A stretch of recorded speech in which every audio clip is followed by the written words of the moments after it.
What's up, y'all? You're listening to the Extra Point College Football Podcast. I'm your host, Jacob Carnes, joined as always by my co-host, Daniel Hammock. Daniel, we are deep into the dog days of summer, and that means that preview magazines are out. It's hashtag preview season. I'm getting very excited for college football. And look, the World Cup was fun. It's gotten me interested in soccer, but the U.S. getting knocked out early just has me ready for football and ready for college football, which is what we talk about here on this podcast.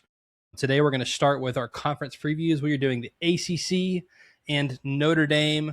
We're going to talk about the top storylines in each conference. We're going to lead with that. We're going to go over, under on every single team's win totals. We're going to give you who we think plays in the conference championship, who wins this conference, who's a dark horse to win the conference. Daniel, I feel like my heart rate is rising in a really good way just because I'm pumped. I'm excited. The blood's flowing. This was really good to just get back into the swing of things and start picking some games, picking some teams. I feel really good. Yeah, you're starting to turn a corner, Jacob. And Yes. What you've turned is off-season, which, of course, Josh Pate would argue that there's no off-season. But we all know, look, there's a lull. Yeah, there's a lull. And then that turns into preseason. And for me, the blood in the water is media days. As they start to show up, you have the lesser conferences first. Next week is the SEC. And you start to, ACC is usually right after the SEC. And then you've got Big 12 kind of all. Big 12's already happened. So you got all that start to happen. It's like, all right, now people are having to talk about this upcoming season. And it's like official people. This isn't just anybody. They have, coaches, players, and then media alike. So we're definitely here. This is time, dude. Excited for this one, man. ACC, we're jumping in and got to have Notre Dame as part of it. So we've got national contenders we get to talk about. Let's just lead with top storylines. To me, Daniel, we got to start with Notre Dame. Notre Dame, this is a team that is coming off of, honestly, Daniel, let's be honest. I don't think they deserved to be in the playoff last year. I absolutely think they were one of the teams that could have won it all had they made it in the playoff last year. They're coming off of 10-2. And Daniel, my question for Notre Dame is, does Marcus Freeman lead Notre Dame to its first national championship since 1988? I think we got to start there with these teams. Their win trend, Daniel, they went 8-4 in Freeman's first year, 9-3, 11-1 when they were the national runner-up 2 years ago. Last year, 10-2. Recruiting, they're coming off of their sixth best, the last 5-year average in recruiting. They have the number one most projected draft picks for the 2027 draft, if you look through mocks. And I think Indiana was the first team to break this trend. It was like 6 or 7 years in a row where the team that had the most draft picks was the team that had won the national championship the previous year. Indiana broke a lot of stuff last year. Then they lose Jeremiah Love and Price, but they're number one in the country in returning production. And I have a siren going off whenever I see a team that performed at a championship level the year before, and then they are a top 10 team in returning production. This isn't like, all due respect, this isn't like Syracuse having a top 10 in returning production. When you have a team like Notre Dame, who still is number one after losing their all-time leading rusher, I think. I don't know about Jeremiah Love, but a top 5 pick in Jeremiah Love, number one in returning production. Their offensive line is going to be a Joe Moore Award contender. We'll predict that during predictions, who we think is going to win that.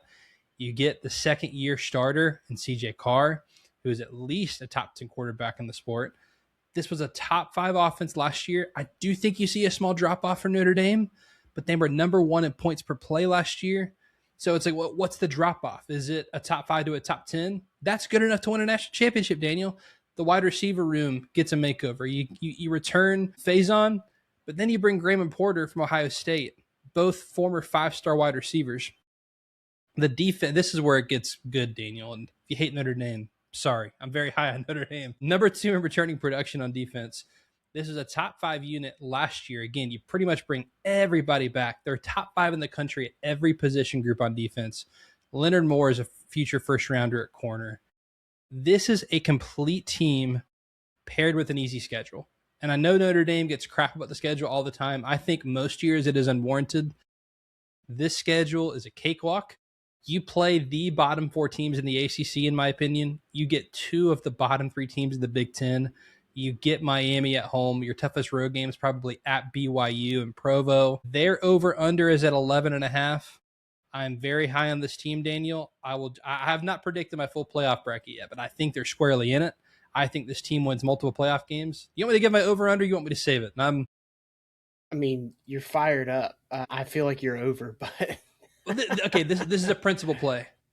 The win total is 11.5. 11.5. I'm just now looking 11.5. Yeah. I'm under on the win total, but I'm very high on Notre Dame. I am confident this is a team that will be competing for a national championship this year. And I don't know where I draw the line yet. We'll have to get there when we do our national preview of how many teams can win it all. Notre Dame is 1,000% in that conversation. They deserve to be. And look, when I was someone who, when Brian Kelly moved on to LSU, I'm like, we're going to learn how good of a job Notre Dame is. You just had a really good football coach who took you to the playoff twice, took you to a national championship game once, walk out the door because he wants to go win a Natty. That's some place he can. And I've just been proven wrong by that. Marcus Freeman's a very good coach. I'd say no, he hasn't proven it yet, and he hasn't won it all. But I think he's proven he can keep Notre Dame at the level they were at and actually raise it a little bit in this new era. And I think he's adapted well and fits the new era of college football. And I'm very high in Notre Dame. And I think when talking about the ACC and Notre Dame, you got to start with Notre Dame. And I think this is a team that if you're a Notre Dame fan, you should be excited about. And if you're on their schedule, you should probably be worried about them a little bit. Yeah, I agree. There's some things that, I look at that I like to pump the brakes a little bit. I like Notre Dame. I think that the national media got hot on them. And so that always is one of those things that detracts me. But I'm like you, Jacob, where I'm like, dude, I make my own decisions before they come, with all of their juice. We were on them before this turned into a thing, but, they've got 15 returning starters. Like you were mentioning there, was the top 3 in returning production. I mean, they're number 1 in returning production, like number 1. That's what I'm saying. Is like it's insane. Yeah, it's setting up well. There's a reason they're getting a lot of love. And you think about CJ Carr going from a freshman to a sophomore. You always take that big jump in year 2. Lloyd Carr's grandson, so it's like a former Michigan coach's grandson. It'd be great if they played Michigan. Yeah, I mean, but he's gonna have, I think he's one of those guys that can really, refine his skill set this year. Last year, they kind of treated him with kid gloves. That's why they lost his first 2 games, I think. I say, 24 touchdowns, 6 picks. Had a pretty, it's a great freshman year. But you're going to see him kind of take that next level and be like an elite quarterback. They were leaning heavily on the run game. So that gives me a little bit of pause. They're going to change, not necessarily a change of identity, but you're going to have to, your new identity will be cemented this year. You're going to be probably a pass-driven offense. They're still going to be who they are with their offensive line, but you lost not only your number 1 running back, you lost your number 2 running back. So you're going to have, I certainly think Anais Williams is going to be just fine, step in and be ready to go. But, you're like you mentioned, you're losing a generational guy. Everything else around them looks completely solid and ready to go. I do worry a little bit. I'll just put this out there for the people, those who are ready to be a naysayer of Notre Dame. The vibes were bad. They turned down the Pop-Tart Bowl. I get being upset. I was upset. Like everybody, that's definitely a thing. But I think that it doesn't set you up well momentum-wise than if they would have just gone and played BYU and beat the snot out of them or played Georgia Tech. Whoever, I agree. I think whoever. So I think that now we're far enough removed from that I think most people have forgotten that happens, and they see Notre Dame, they see the Golden Dome, and they're just in love with them, which as well they should be with this team. So, but yeah, I agree. They're not going to be tested until they play really at BYU, and even that is how much. I think that they're going to stack up very well against them. And then playing Miami November 7th, I think they're going to have that one obviously circled. Why wouldn't they? They lost that one last year, and that ultimately prevented them from making the playoff.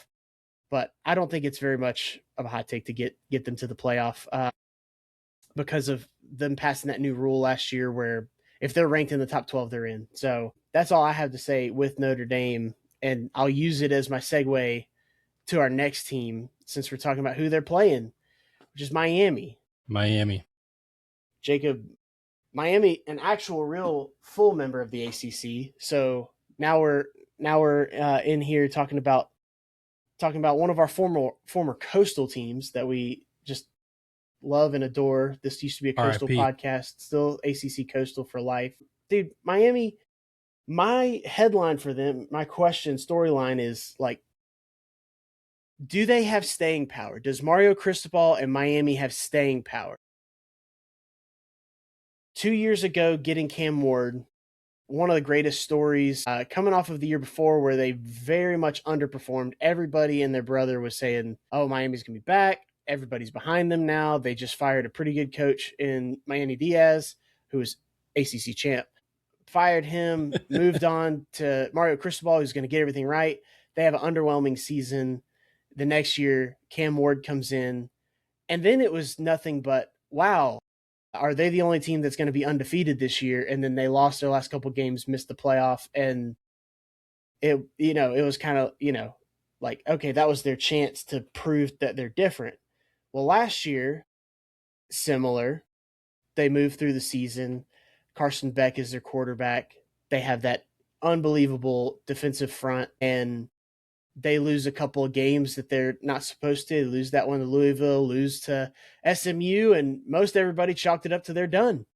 And then, of course, people like you, Jacob, circled it and said, hey, they did beat Notre Dame, so they should probably be ahead of them.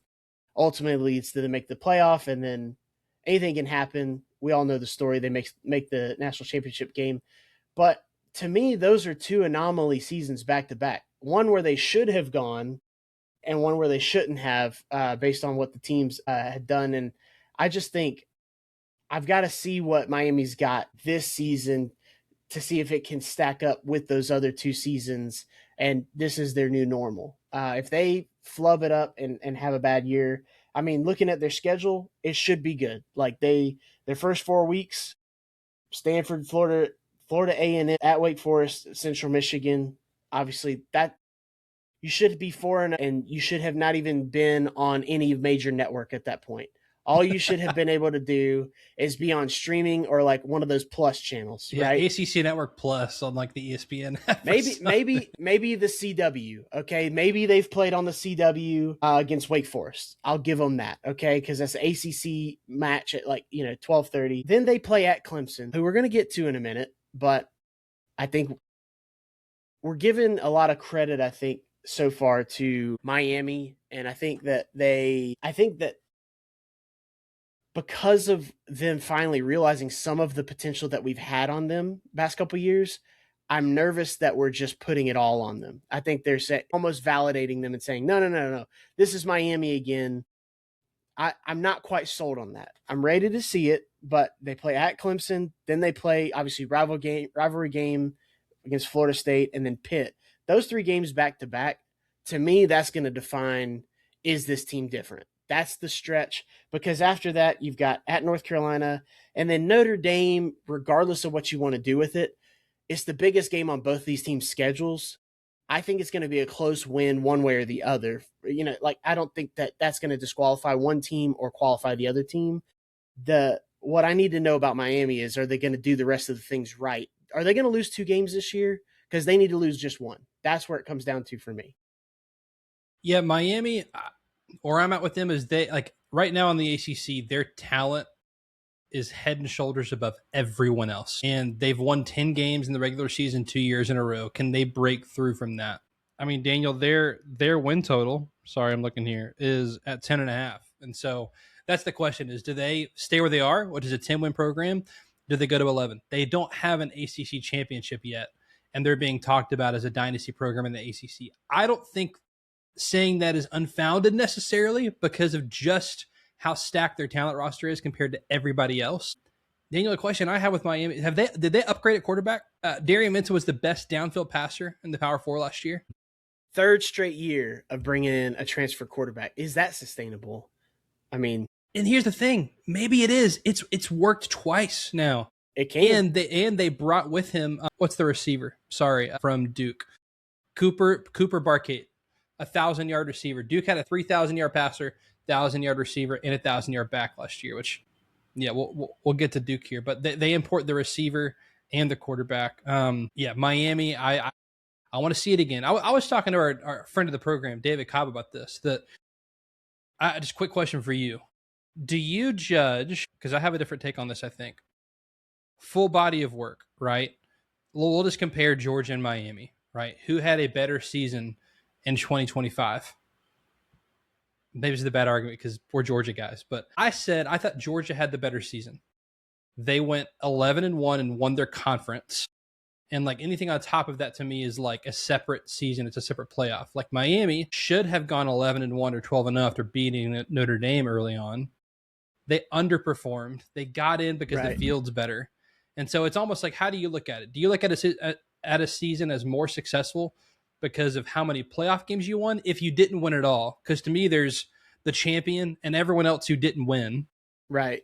And so in that sense, I don't think making the title game is impressive because of how you can get there, if that makes sense. Like Ohio State 2024 and Miami 2025 to me are parallels of teams that like underperformed in the regular season, got in, snuck in the back door, and of course had the talent roster to go in playoff games. So anyway, that was just a separate conversation of, I think Miami underperformed last year and then overperformed in the playoff.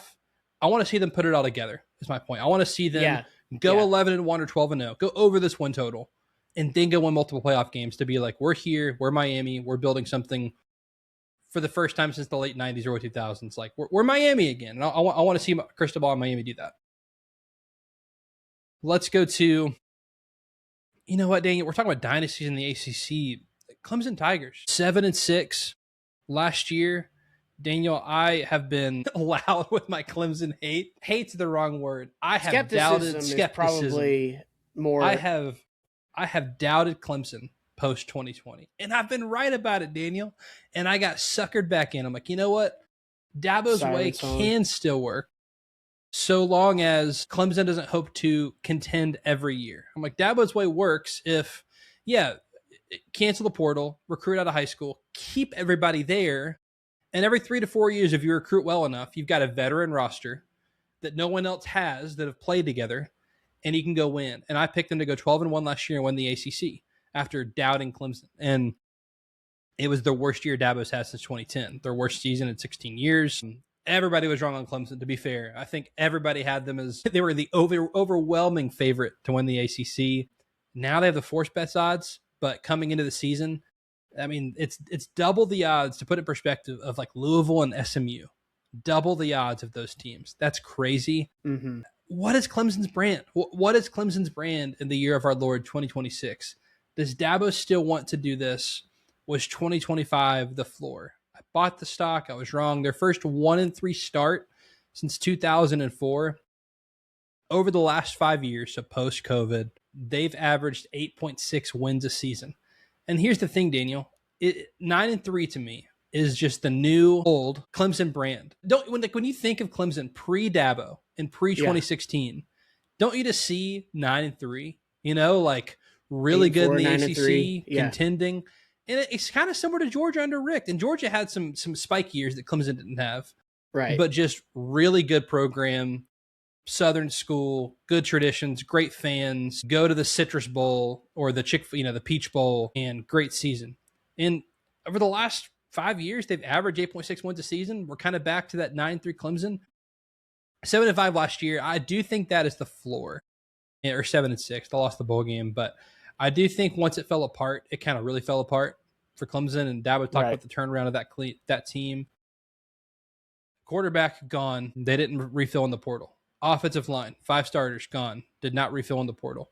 Offensive coordinator, change. Out with Garrett Riley, in with Chad Morris. OKGs. Dabo's really digging his heels in. This feels like, the second fewest transfers in the ACC, which is an improvement for what it's worth. It's an improvement, but it feels like he's like, no, I know it went poorly last year, but we're doing it again.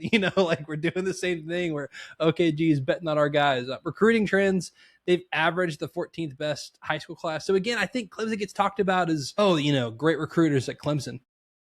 14 is the average over the last 5 years. I guess it depends on Yeah. how you define great, but don't put them in the conversation with Ohio State and Texas and Georgia and Oregon. Like, no, they're absolutely not.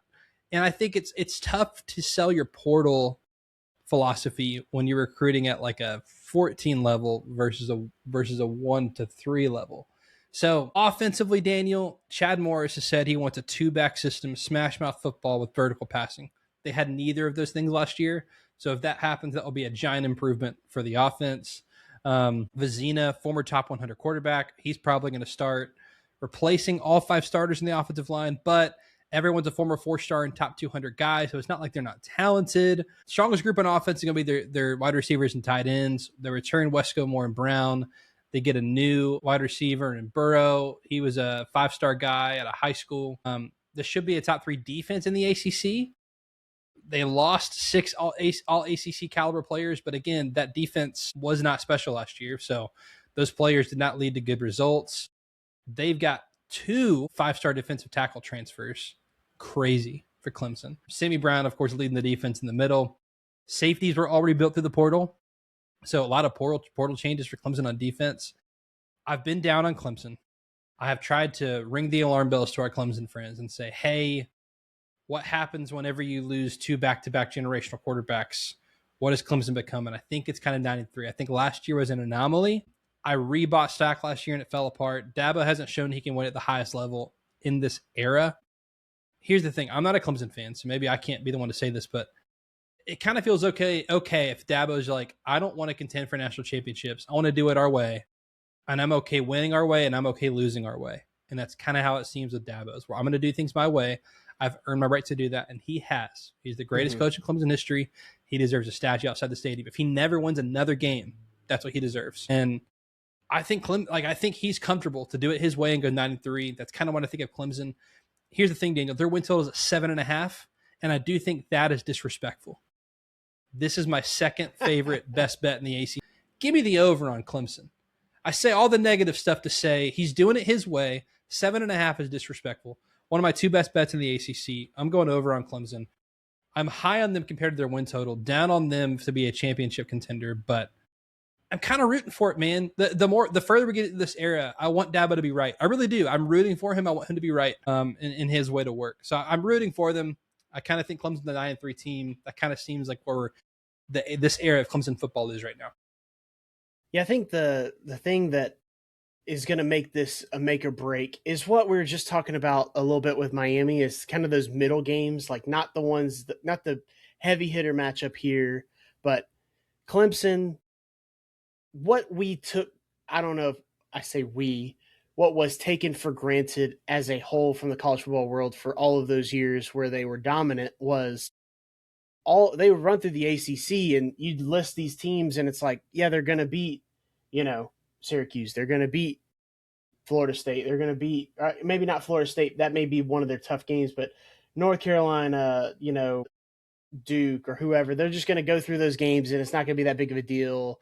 They're going to win by 2 touchdowns at least. Even if they have a bad game, they're going to win. Bad games are still going to win. And now it's like you saw how they start the season last year. There's at least questions, but I'm with you. I think the 7.5 total, we'll go through all of the win totals, but I do see them going over that. I'm sneaky. I really like Chris Vizinia because, like you mentioned, he's a blue chip recruit, and then he's just been there learning in the system. And I think a lot was put on Klubnik because of his recruiting profile, being a 5-star, being a Texas high school football legend and state champion. And he comes off the heels of, they trying to figure out who the next Trevor Lawrence is going to be. And they're like, oh, it's got to be him. And then he just never quite, he was like the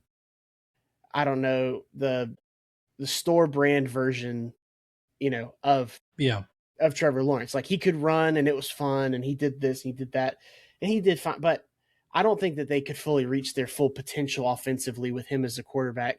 I don't know about Vizinia and Chad Morris being back. I'm actually pretty bullish on. I think that he's a great fit for what Dabo wants to do offensively. And I just think he just does Clemson well, and they're going to kind of get back to who they are. They've tried this Garrett Riley thing.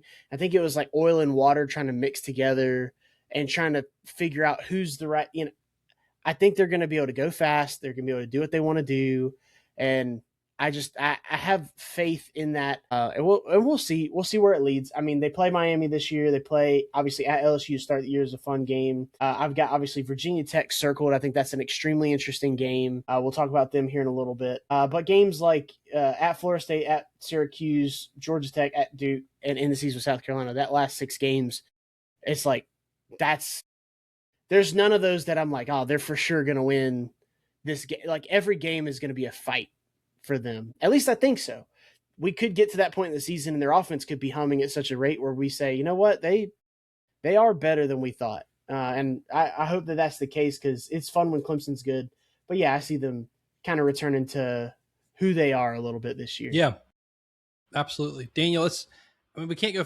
It's amazing. We're talking about the ACC in the year of our Lord 2026, and we've made it to. And honestly, to be fair, this is too early. But let's talk about Florida State. Yeah, we're talking about teams that we kind of grouped these together when we were talking. Yeah. Notre Dame and Miami are the 2 national contenders. Absolutely. Clemson and Florida State. The brands. They're the 2 that were the brands that were at one point trying to break the ACC up. And I think Florida State was probably the leader in the clubhouse there. They had one 13-0 season, and they said, you know what? 2 middle fingers, we're out. We're better than everybody. We're going to break this contract well before 2036. And now I think they're holding on for dear life because of what they've done since that point. They have not won a game outside of Doak Campbell in 2 years.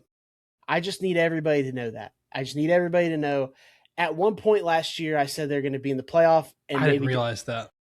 They have not won 2 years. They have not won a game outside of Doak Campbell Stadium. That's crazy. So, all right. Positives, okay? Deuce Robinson is the man. He's a freak of nature. He's going to be a first-round pick next year, assuming no injuries, of course. Lord, please no injuries. But he's the man. He's like 6'6". He was going to pursue baseball, decided to go football. He started out as a tight end at USC, was moved to wide receiver, and he's just been a problem ever since. Think Mike Evans. That's the type of receiver he is. Because I know a lot of people have not watched Florida State the past couple of years because they have not been good. Ashton Daniels transfers in from Auburn. People were thinking, oh, this is a perfect match for Gus Malzahn, who, of course, promptly retired. Mike Norvell is going to be calling plays. He says the offense is going to be similar, which I hope is just a threat and not a promise because it has not been very good. Of course, the classic Florida State move, we're going to replace all 5 offensive linemen, and we're not going to be sorry about it. But when you're replacing 5 bad ones, I don't know if that's a bad thing, So the good news is they got a bunch of juniors and seniors across the offensive line. So it's all transfers minus one. One guy was here from the year before, Andre Otto at guard. So I'm excited to see that. But really, I think that this team needs to focus on running the ball. You've got Wisner transferring in, Quintravion Wisner from Texas, who's a tough runner, dealt with injuries, depth chart. Now he's there. I think he's going to be a strong runner. You put him with Croma in the backfield. You've got 2 legitimate, guys that can play in the NFL one day. I'm not saying these are frontline starters NFL. Hear me correctly, but they are Sunday players. You can hand the ball to both of them. And if you've got any sort of push on the offensive line, it's going to help Ashton Daniels a lot. And then you've got 2, between Danzy and Robinson, you got 2 really good receivers out wide. For me, it's the schedule. New Mexico State, dub, all right? I like that they get to play that game week 0 because they do play on Labor Day night against SMU. That's a very tough game out of the gate. Again, though, it's at Doak Campbell, so I think they can win that one. Then they play Alabama, which, of course, won the game last year in shocking fashion, but that was more about Alabama's flaws than it was anything to do with about what Florida State is. But they play that game at Bryant-Denny. Then they have, Central Arkansas should win. Virginia went to the ACC Championship last year, and I think that, that's the thing. These teams that have fallen from grace, you're going to see them have to come with it every week. They play Louisville. That's on a Friday night at Louisville. Yeah, these are games that are just, and then that obviously leads into at Miami the next week. Clemson. They get to play at Boston College and then at Pitt. They end the season with Florida, NC State, and then Florida.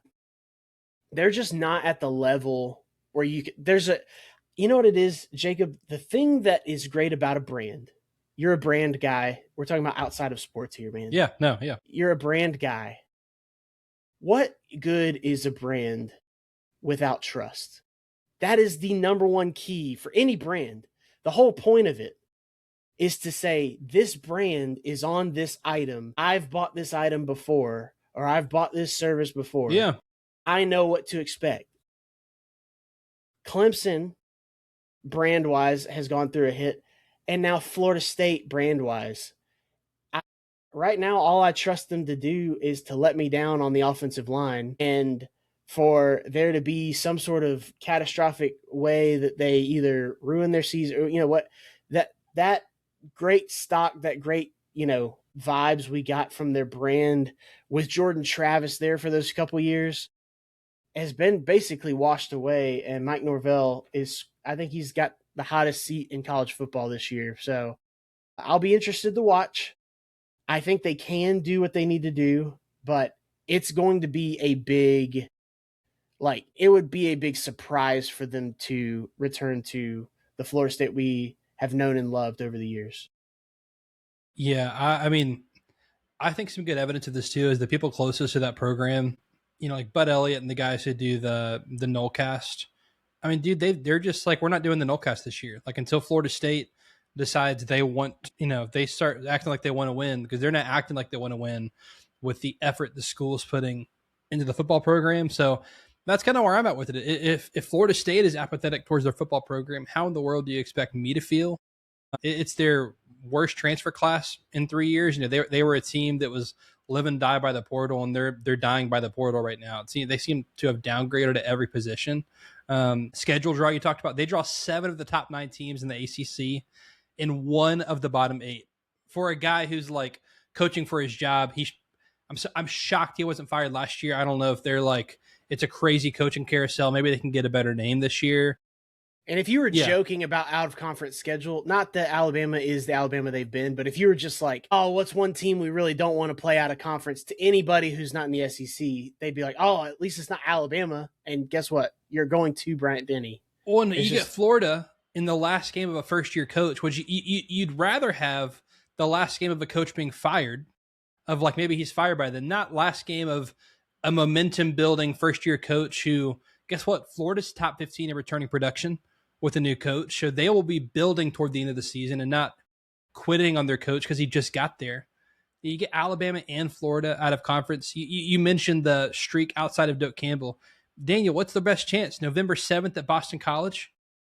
Like, well, are we going to get into November with that streak continuing? Because their first 3 road games are at Bama, Louisville, and Miami. And Louisville and Miami are back-to-back. Yeah, it's a shame where Florida State is, but at least they built those, you know, nice new corporate seats in the stadium. So, you know, at least we got that. Good for business, you know. Good, we're trying to get back in the black. So at least we got those nice seat backs in Doak Campbell. Really cool guys. Really, dude, on the field suites. That's what we want for college football. We talked about, I mentioned Notre Dame in a disparaging way about the vibes of not playing Pop-Tart Bowl last year. Florida State, obviously, doing all their whining when all that happened with getting left out. I get them being upset. Then they played a game against Georgia and got destroyed in the Orange Bowl. And then since that time, like the whining and complaining that they did off the field regarding the ACC trying to get out of the conference, and then the whining about everything with the bowl game and players sitting out. Oh, that's a culture that has been baked in for a few years now. Yep. It's been allowed. You know, what you allow is what you endorse, and that's what they've essentially done. Good word. And at this way, and now you're looking at the results of that from a couple of years, and it would be a miraculous comeback for Norvell to keep his job and to continue on. I think that this is, and me and you are Norvell guys going in, and it's just soured so much these past couple of years that I think that, you know, he's got to have a crazy season this year. He's got to win 10 games to keep his job, I think. I mean, Daniel, their win total is at 6.5. So, I mean, that's kind of what Vegas expects. 7 or 8 wins, nowhere close to that season. Just 3 years ago, which is crazy. Daniel, we've made it four storylines, 4 points in before talking about the defending ACC champions, the Duke Blue Devils. And you mentioned it, but Manny Diaz wins an ACC championship before Miami does. Miami joined the conference in 2002. So huge deal. What a season. As a reward, your top, your quarterback and top receiver leave you to go down to Miami. What is next for the defending champs? A win total of 5.5 set from Vegas. Disrespectful. Their senior class that just left, Daniel, had a program record 35 wins and an ACC championship. This is Duke. That doesn't just continue. You don't lose that. You don't lose those players and just continue as good as the culture is. It doesn't happen at a place like Duke. This was the 10th best power rated team in the conference last year. So they definitely benefited from the ACC's tiebreaker rules with the giant conferences now. But hey, they went out and won the league. They did what they needed to. They had the nation's best turnover luck. Reason I mentioned the down stuff, Daniel, is there's a reason the Vegas win totals at 5.5, despite them being the defending, conference champs from this past season. They had 0 ACC wins against teams above 500. Their quarterback and top leading receiver out the door. They've averaged 56th in recruiting over the last 5 years, 71st in 2026, so not a good recruiting class, 63rd in transfers. I do think this is a bowl team. I like Manny Diaz a lot. I think, especially in this giant middle in the ACC, where I'm looking at a lot of games going like, I don't know, coin flip. I think there's like 8 teams that are kind of in this pack. Duke is in that pack to me. I think this is a bowl team, but I'm skeptical that they can get anywhere close to last year, and so is Vegas. But wanted to give some love to the ACC champs. I hate where football is, where they can't take the quarterback they developed for 3 years and keep him. It is what it is, but not high on Duke. Getting anywhere close to last year, but I think I do lean over on 5.5. I do think it's a little disrespectful, but that's where I'm at with Duke. Yeah, I mean, I won't bore everybody, but I think if there's one thing I like to give people is a name to know, and Nate Shepherd is the guy for Duke this year. Walker Eget transferring in from San Jose State, I think will be a good quarterback. I don't know if he's going to be spectacular or anything. I think he's going to be able to run the offense, do what they need to do. And like you said, I think with Diaz, I think he's a good enough coach. They're going to win games. They're going to do what they need to do to go over. But Nate Shepherd, I mean, he's 1,100-yard back last year, 11 touchdowns. I think he's a guy you could look at returning to this with the talent they have returning on offensive line, the senior leadership. I could see him being like an all ACC caliber back. So I think that's something. Nate Shepherd, there's a name to know on this offense. He's going to be good. He's worth, watching his high yards per carry average. So definitely explosive and someone to keep an eye on. Boom. Love it. Daniel, where are we going next? Now we're headed to the flats, my friend. Or unless there's a big money grab, we're going to Mercedes-Benz Stadium. But Georgia Tech is who we're talking about. Hyundai Field. Historic Hyundai Field. Historic Hyundai Field. Now, Georgia Tech, they are an interesting case study this year, man. So obviously they're a lot of people's pick being a dark horse. They were picked last year.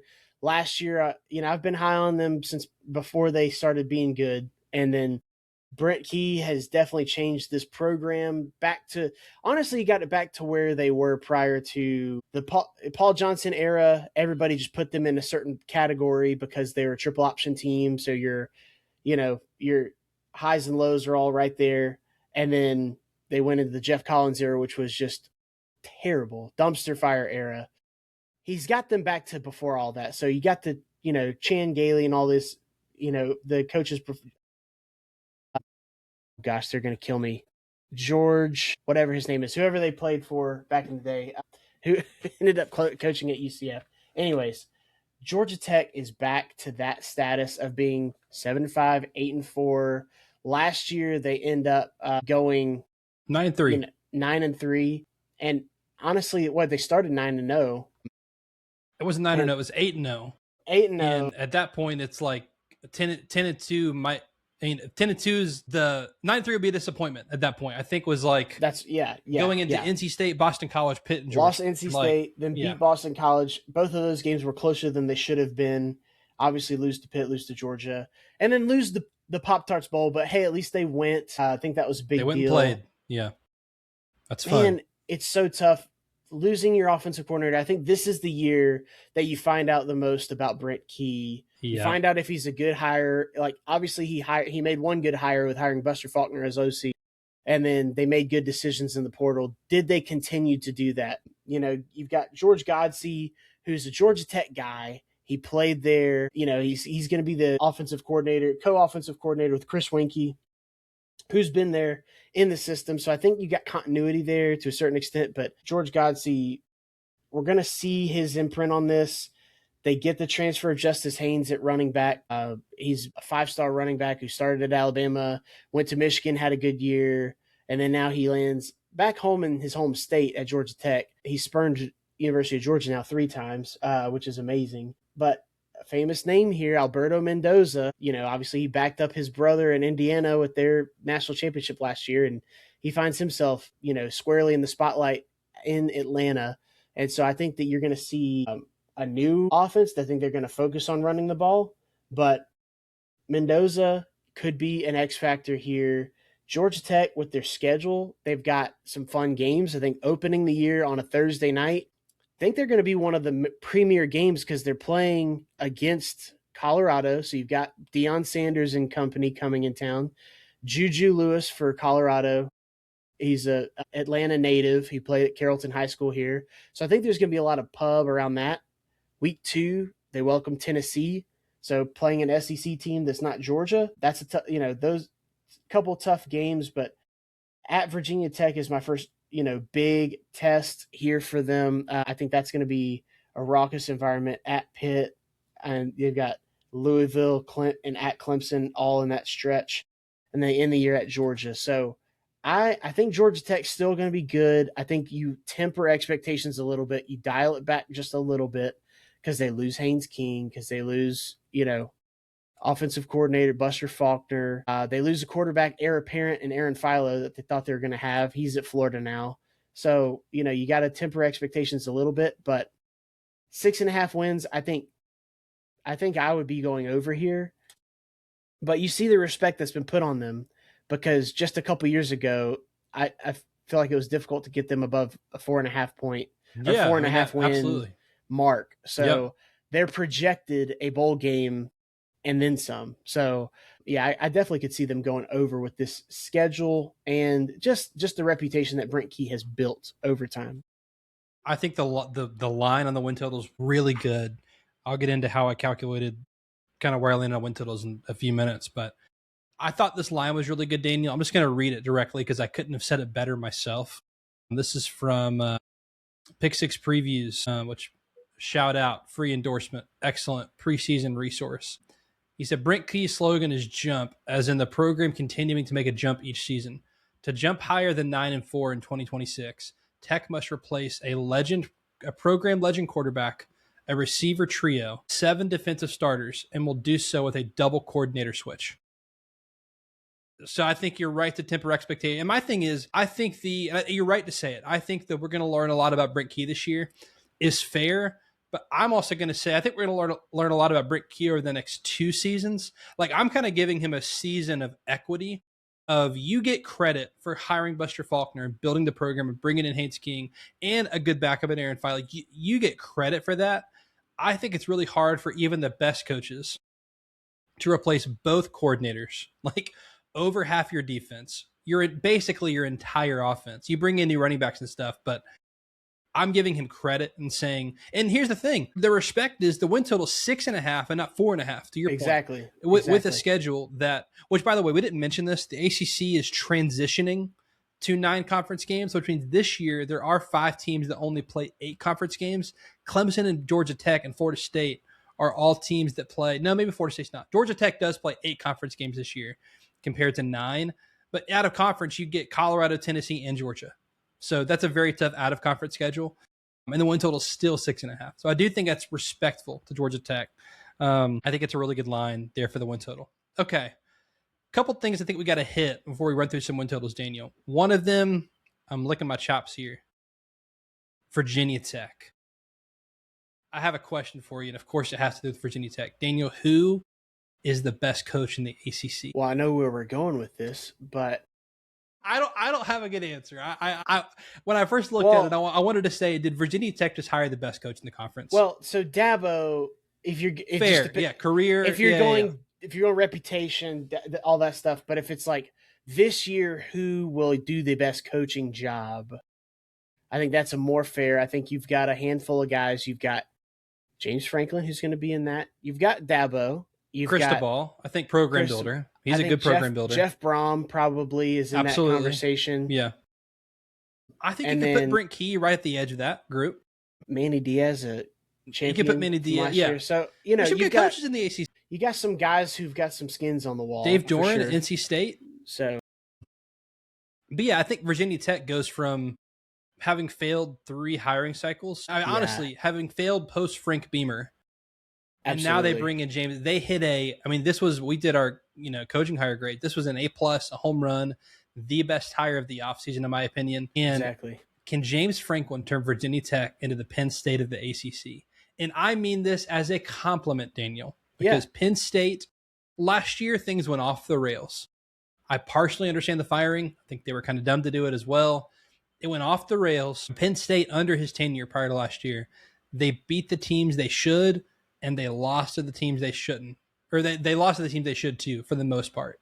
And then every once in a while, they win a couple of those games. Again, this is a team that went to a semifinal game 2 years ago, Penn State did. So, I mean, this is a compliment. They're coming off of 3-9. And Daniel, when I think about Virginia Tech, I think about Virginia Tech being in the top tier class of the ACC. I mean, from 1999 to 2011, they won double-digit games in 11 out of 13 seasons. That's the Virginia Tech I grew up with. That's the Virginia Tech I know. Playing with some swag, a unique color scheme, unique uniforms. No one else has it. You've got Lane Stadium, which I think is really cool looking. Just kind of like the one, single level seating, but just goes really tall. Cool stadium, in Virginia. Cool mascot. With James Franklin comes buy-in from Virginia Tech, influx of cash, financial buy-in for Virginia Tech. He retains the head coach they fired in Brent Pry, which I'm all for. So crazy. It was the right call. It is crazy. Unorthodox. That's paying his buyout, which I'm sure they worked out something with like buyout and salary and stuff. I'm sure Brent Pry's getting his, but it's smart because Brent Pry was an elite level defensive coordinator. Maybe he's just not a good head coach, Yeah. And so you have a guy on staff who knows the roster, which, by the way, number 4 in the country in returning production. He brings co-offensive coordinator from Penn State. And here's the other thing, Daniel. 12 transfers from Penn State and 11 flips that were high school commits to Penn State that he flipped to Virginia Tech, including the transfer of quarterback Ethan Grunkenmeyer, who's going to come in and start for Virginia Tech. The defense is boosted with 4-star transfers. They flipped the roster. They have buy-in and momentum. James Franklin is a top 10 coach in the sport, in my opinion. He's at a school that can win their conference. Their over-under is 6.5 wins. Daniel, this is my best bet in the ACC. Give me the over on Virginia Tech. I think they're winning 8, 9 games. I know I'm looking at the schedule, Daniel. Wow. I know it's this is they're in the running, Daniel, for my team that could have the biggest year-over-year win total difference. And they could go from 3 to 8 very easily. They could have a 5-game swing. I think 6.5 is too low. Daniel, when I counted it up, I got to at least 8 with the way I did my calculations. I'm 1.5 games different than the win total, which makes that my best bet in the ACC. So I think long-term projection, Daniel, that's why I'm excited about it.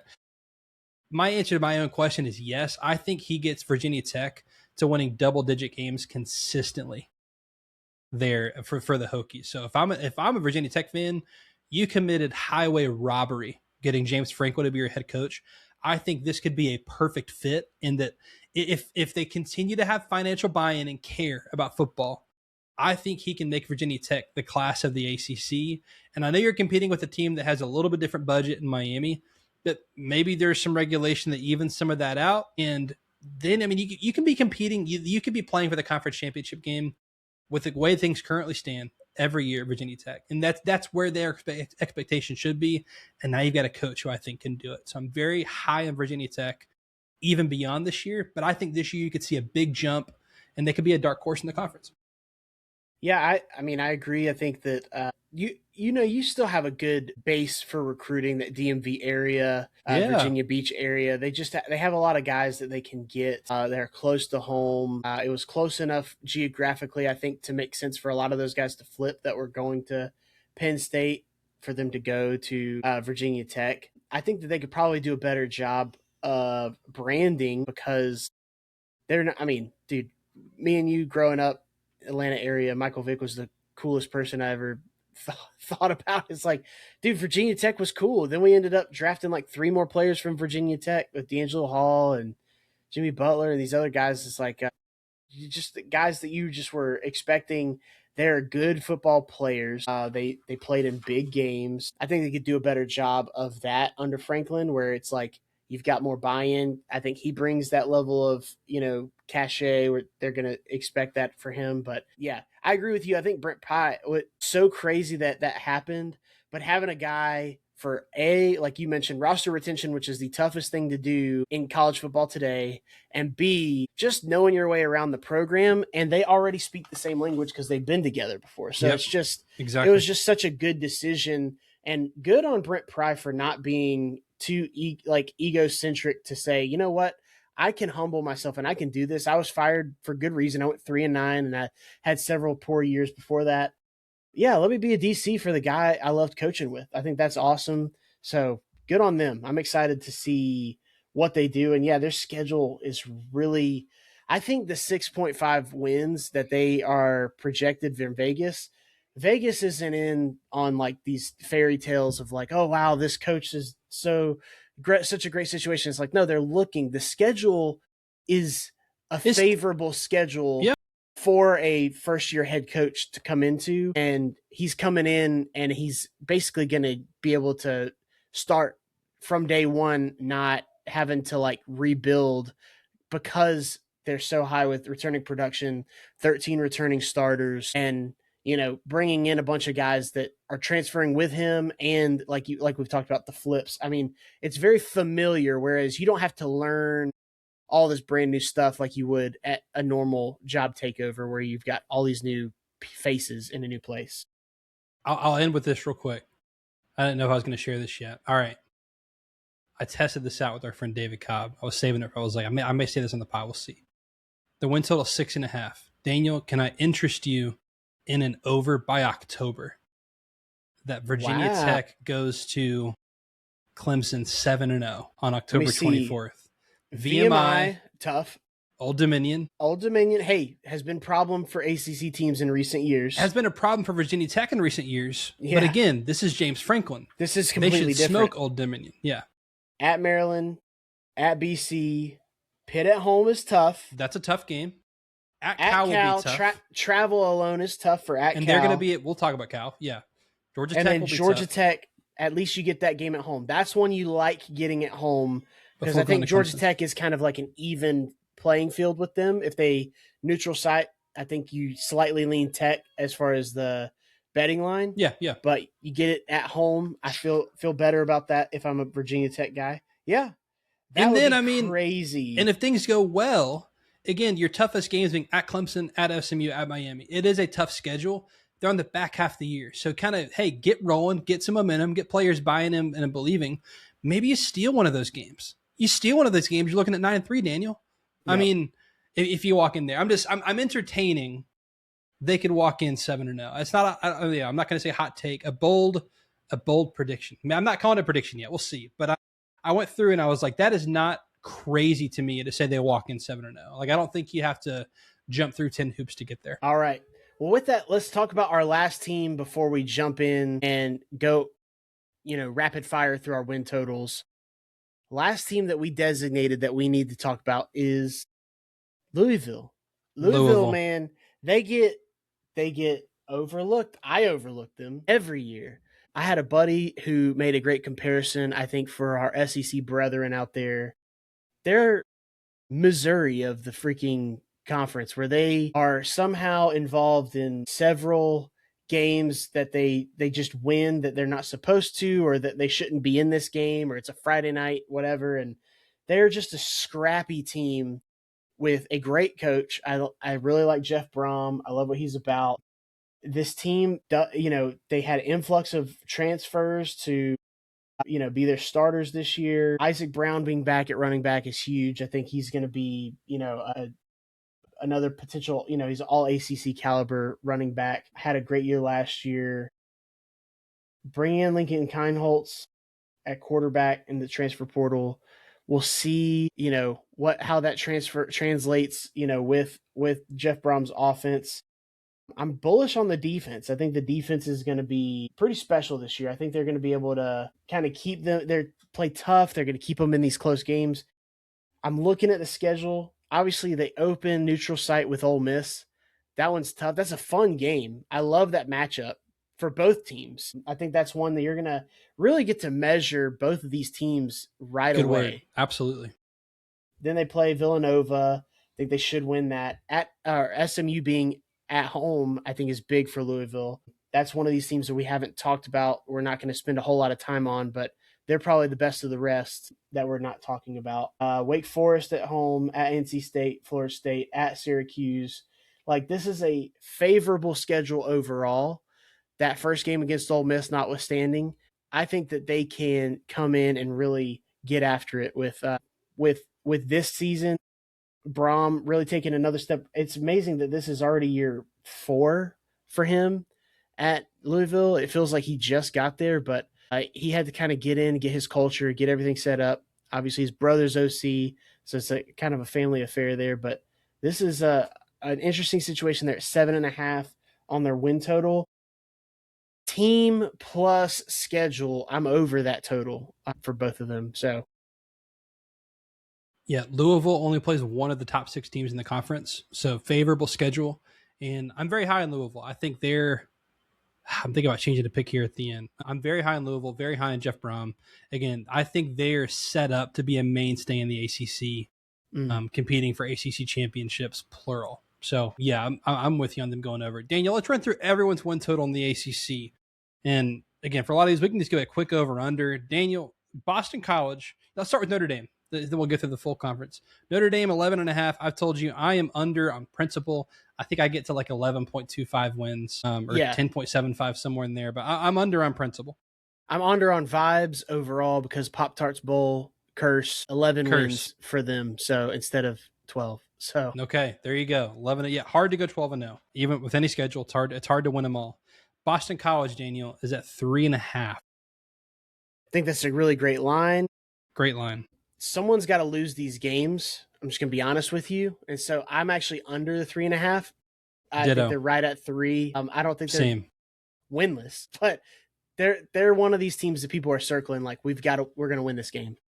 And just in general, Daniel, when I run through this, I don't know how you run through the schedule. I've come off of just being like win-loss, and I've kind of gone to, I've done this for a few years now. Is this a 0 win? Like it's a loss, period. Is it a win, period? Like Louisville, Villanova. That's just a win, And then I'll give it like 25%, 50%, or 75% of like shit. Like you win this game most of the time, half the time, coin flip, or some of the time. And then I count up wins that way. I get to 3 with Boston College. I'm with you. I'm on the under. Cal's an interesting one.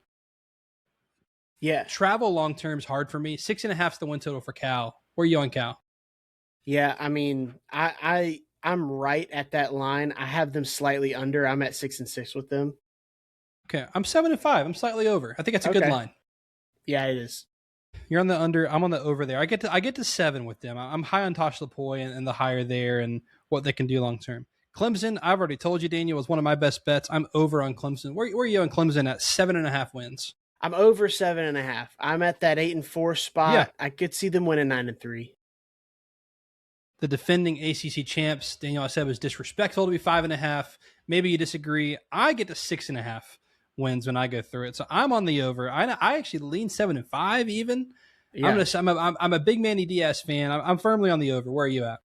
Yeah, I'm on the over. I think they're a bowl team. I think it's as simple as that. I think good coach, good offensive line, good running game, pretty good defense. They're there. Florida State has a higher win total by a game. They're at 6.5 wins. Daniel, I am under. I get to 5.75. I think they can get a bowl game, but I'm on the under at 6.5.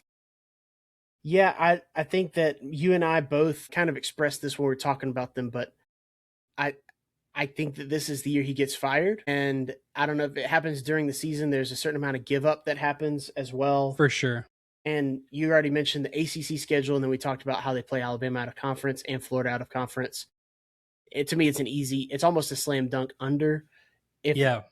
Like, I I feel like think I'm missing something here. it'd be very surprising for them to win more than 6 games personally. So Georgia Tech at 6.5. I'm on the over. I'm on the over. I think I like 8-4 Jackets for me. I'm at 7-5. I'm still on the over. I'm not as high as 8-4, but I am over on Georgia Tech at 6.5. I get to 6.75 there when I do my calculation there. Louisville 7.5.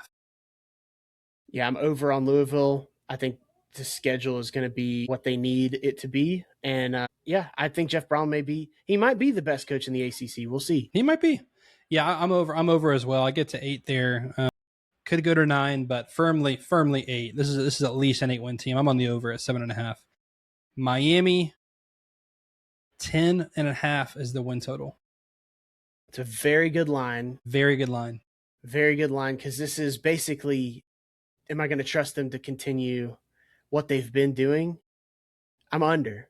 I'm staying at 10-2, potentially 9-3. 10-2 though. I'm going to stay there. They're going to have to prove it to me, so I'm slightly under for Miami. I'm at 10.25, so I agree. I'm also under with Miami. I'm going to need to see Cristobal lose. And here's the thing. Some of it wasn't even on him last year. You know, you have the 4 interception game from Carson Beck. I think you might upgrade a quarterback, but I get to 10.25. I'm on the under. I need to see it to go see them do 11-1 to 12-0. Got to see it. North Carolina, Bill Belichick and the Tar Heels, 4.5 the win total, Daniel. Yeah, I mean, similar sentiment to Boston College. Someone's got to lose these Somebody's games. got to lose. I think that North Carolina is one of those teams. I don't think this Bill Belichick experience is going how anybody wanted to. Yeah, I'm not going to say too much on it. They're under. I'm also on the under. I get to 4 with North Carolina. NC State, Dave Doran, it's a team we didn't really talk about. They're on 7.5, Daniel. This is one of the best coaches in the ACC. He's been very consistent. I think this new era has hurt NC State, unfortunately, which I don't like, because NC State was a team that built on culture and took guys and developed really well. The 7.5 is the win total. Where are you at on Dave Doran in the Wolfpack? I'm slightly under. I think that, some out of conference, they play Vanderbilt out of conference at Vanderbilt, and there's just a handful of games that I think are either way, and I just feel uncomfortable. If it was 6.5, I feel like I'd be over. 7.5, I feel like I have to be under. It's just one of those. You're at that 7-win mark. I don't think that they can get to 8 wins on this schedule. I think 7.5 is the perfect line. That's what I got to when I calculated it, was 7.5 wins. I'm going to give them the bump and say 8-4. I'm going to push to over. I'll put my name on it and say over for NC State. Believe in Dave Doran, the Wolfpack. Good football coach. Pitt, also at 7.5. I feel like those are kind of the same profiles. 10-year coaches, ball coaches, probably hurt by the modern era, but say they keep winning football games. 7.5 for Pitt as well. Where are you at on Pitt? I mean, it's really not fair. Pitt has to play Miami twice this year, so I don't know. Well, I guess one of them is Miami of Ohio, but still. Good joke. That was good.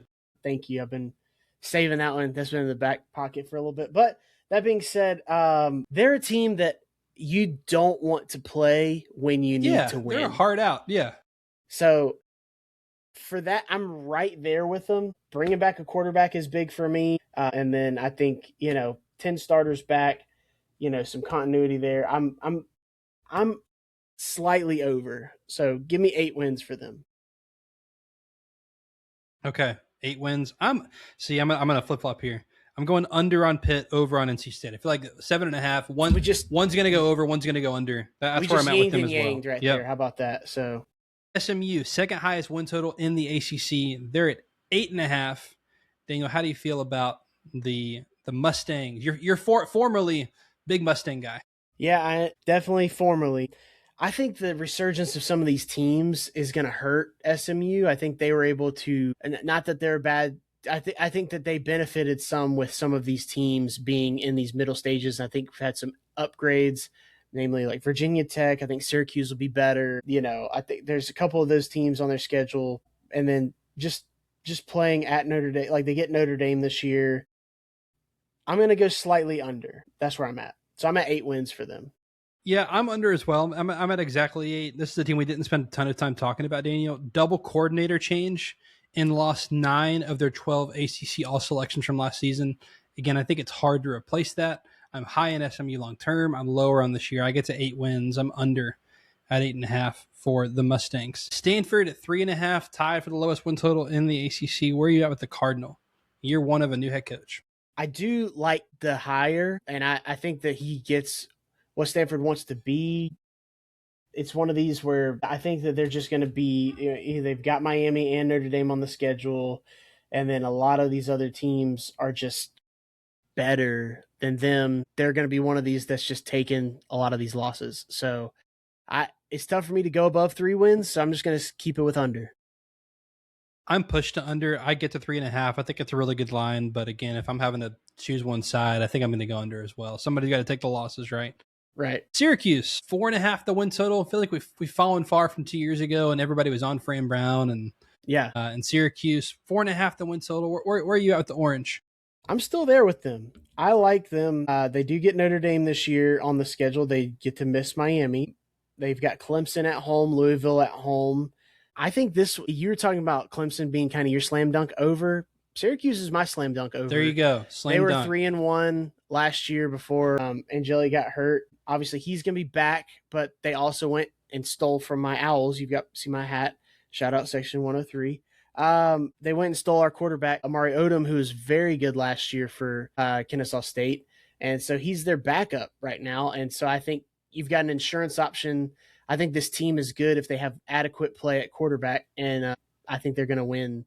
I think at a minimum 6 games, but I have them actually going 8-4. So yeah, give me the over. 8-4. I have them going 8-4. So there's your best bet. I'm over. I get to 5.5, and I get to 6-6. So I'm like, okay, I'm firmly on the over there. I do think so. And the thing for Syracuse, they looked very different when Angeli was on the field and healthy, and so. Exactly. Theoretically, a full season of him being healthy, I mean, they looked like 2 completely different teams last year. Yeah. When he was in the field and when he wasn't. They were completely incompetent without him offensively. Dude, and recruiting-wise, I mean, 3 historic classes in a row. And by historic, I mean 37th, 42nd, 35th. That is historic for Syracuse. So do you see the on-field bump this year? Do you have to wait another year to see that player development, that level of recruiting? See the on-field results. We'll see, but I'm firmly on the over with you. 8. Okay, there's your most confident over. Nice, love to see it. Virginia played in the ACC Championship last year. Their win total 7.5. Well, they won 10 games last year. They won. Sorry, I'm scrolling and looking. I'm looking now. They were 11-3 last year. That's crazy. They 10-win regular season. So 10-2, and then they lost the bowl game. Or no, 10-2. Yeah. 10-2, lost the ACC Championship, and then won the bowl game. Right. Yeah. So, I mean, I really like what Tony Elliott's doing there. It seems like he has turned a corner when all of us were ready to count him out. Bo Perbula transferring in at quarterback, I think they're able to be able to kind of continue and have some staying power. 7.5, I feel like, is low, but when you evaluate what they lost, I think it's the right call. Look at the schedule a little bit. I like them at 8 wins, so I'm going to go slightly over for Virginia. I think they're a good team. I went slightly. I get the 7.25. I'm questioning. This is the one I feel least confident in because they have their 2026 roster is number 1 nationally in career snaps. So including transfers, but snaps played on a college football field, number 1 in the country. The schedule is decently favorable. West Virginia out of conference. I feel bad. I'm going to stick with what I said, which is under. I don't feel great about it. It's probably my least confident play. Think about this. So far. Bo Perbula started at Penn State, transferred away. So he was with James Franklin. That Virginia Tech game at the end of the year, Bo Perbula, going against up against another his Penn former State backup. coach. Yeah. And then, I think that's kind of that'll be a fun storyline to revisit at that time whenever we get to the end of the season.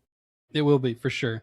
Virginia Tech, I've already said, is my most confident play. The win total is 6.5.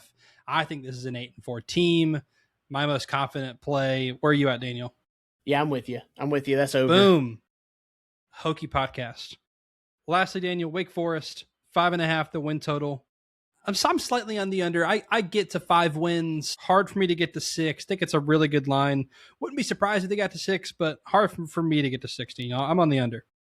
I mean, did anybody else remember that they won 9 games last year? That's crazy. That's absolutely But crazy. they should have lost to Kennesaw State. They should have lost to Kennesaw State. That's what I agree with you. No, this is very much it was, I think, I don't want to call it an anomaly, but I think it was a cycle up year, and they're going to have kind of a cycle back.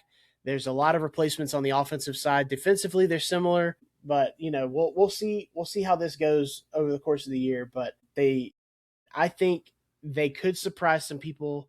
5.5 wins. I'm going slightly over. I have them at 6 wins going to a bowl game. They do play, as far as top teams in the ACC, they play Miami at Louisville, Virginia at SMU. They also go to Georgia Tech at the end of the year. Tough schedule for me. That's why I'm slightly on the under.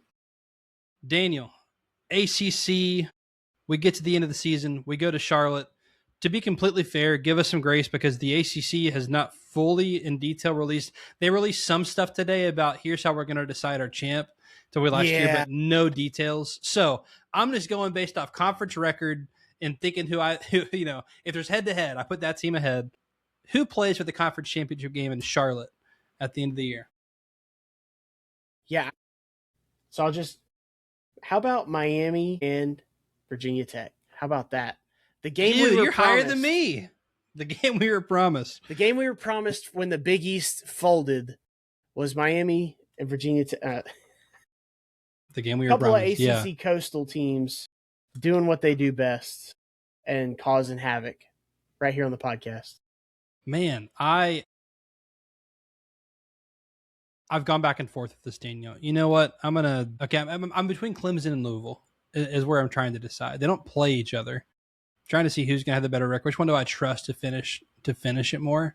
You know what? I'm going to stick with the fact that I've been down on Clemson, although I'm buying stock this year. Give me Miami versus Louisville in the ACC title game. And Daniel, I do have Miami winning their first ever ACC championship game. First time in 24 years they win a conference championship. It is crazy, but I do have Miami over Louisville.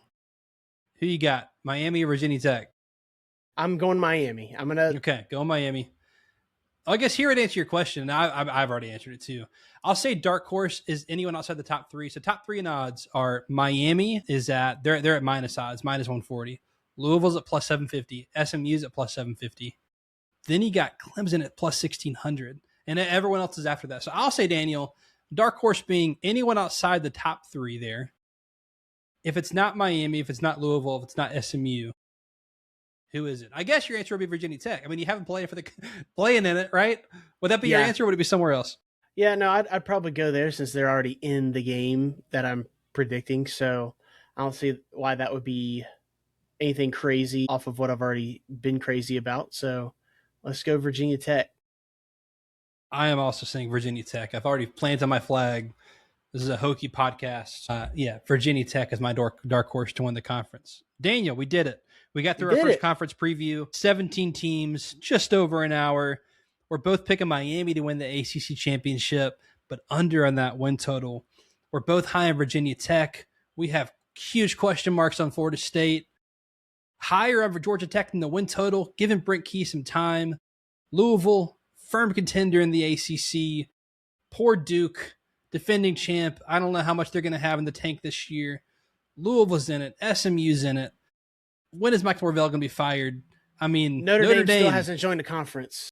So, in Notre Dame, I mean, I think firmly for me, national championship contender. Like they to me are in tier 1. Tier 1 to me this year is 5 teams. 6 if I'm including Miami. Not just teams that I think there's more than that of teams that can win it all. But Notre Dame, which we started with, I'll end with firmly in the national title conversation. Can't wait to watch that game against Miami in South Bend. Unbelievable.